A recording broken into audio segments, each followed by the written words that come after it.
Right now, Iowa and New Hampshire really have never been as important as they are in the 2024 primary race for Republican candidates. And it's a state where my next guest has really been hitting the bricks pretty hard. 2024 presidential candidate, former ambassador to the UN, Nikki Haley.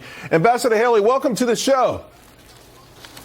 Thanks so much, Charles. It's great to be with you. It's great to have you here. I'm looking, you and Ramaswamy have hit these early states harder than anyone else. 14 times in Iowa. For you, about 14, 15 times in New Hampshire.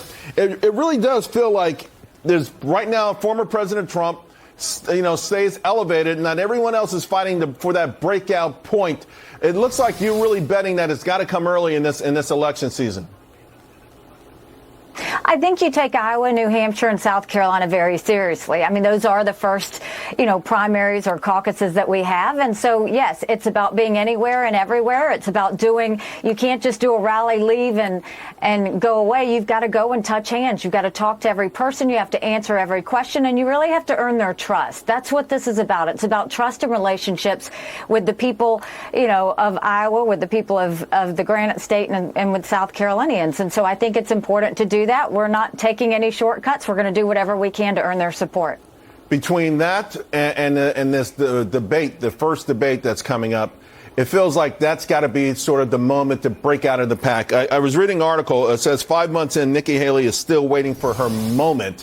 What's your moment going to be? What is it that will propel you out of the? It's a crowded field. Trying to get noticed or focused on is pretty tough right now. I'm not concerned. We hit all of our benchmarks. Look, the rest of the guys have spent millions of dollars in ads and all of this other stuff. If you look at our campaign, the accountant in me has not allowed us to spend much at all because people aren't paying attention. Their kids are out of school. They're on vacations. What you're going to see is once the debates start, that's when people are going to start paying attention. That's when we'll start to spend our money. The reason we haven't moved is because we haven't spent anything. I'm very conscious about what we're doing, how we're doing it, and this is about making sure that our messages are out there when people are prepared to listen. And I think you're going to see that post Labor Day. I want to talk about one message that I keep hearing from you over and over. In fact, just a few moments ago, President Biden refusing to answer any questions about the latest China government hack of our government officials. I mean, I've lost track of how often this happens. You have been talking really tough about China, and I will tell the audience, you've got a strong, long record of being tough against China. Why so focused there? Because I've been across the negotiating table from China. I know exactly how they are. I know exactly what they'll do. But, Charles, look at what they've done. Look at how they're infiltrating our country. I mean, whether it is looking at the fact that they have spy balloons going across our country, whether it's the fact that they've bought 400,000 acres of U.S. soil next to our most sensitive military installations, the fact that they're sending fentanyl across our border, the fact that they're putting propaganda and sending millions of dollars to our universities, or that they have Chinese companies lobbying Congress on behalf of the Chinese Communist Party. You look now and they've really strengthened their military. They're stealing $600 billion worth of intellectual property from us every year.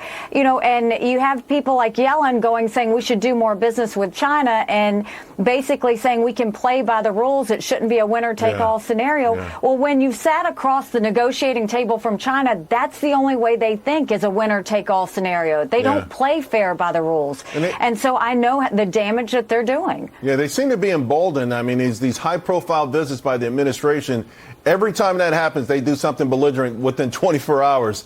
You talked about getting your message, talking to people, delivering your message. What specifically about your message, Ambassador, is different or distinctive from your rivals in this race? Well, we're $32 trillion in debt. We're having to borrow money to make our interest payments. I think we need an accountant in the White House. We don't need another lawyer. The second thing I'll tell you is I've been a two-term governor that took a double-digit unemployment state and turned it into an economic powerhouse. And I'm the only one that's actually had foreign policy experience where I have negotiated not with one country, but with 193. And this is a time, Charles, where we really need to make sure that our country is strong. We've got threats threats all around us. We've got inflation that's happening. You've got the fact that our kids are not having transparency in schools. You've got high crime. You've got an open border. It's time for us to get to work. We need real results. People have felt like they've worked for government for too long. Now it's time to show them that government will work for the people. Great stuff. Thank you very much, Ambassador Haley. Appreciate it. Go to NikkiHaley.com. We will. All right, folks, coming up, a grand total of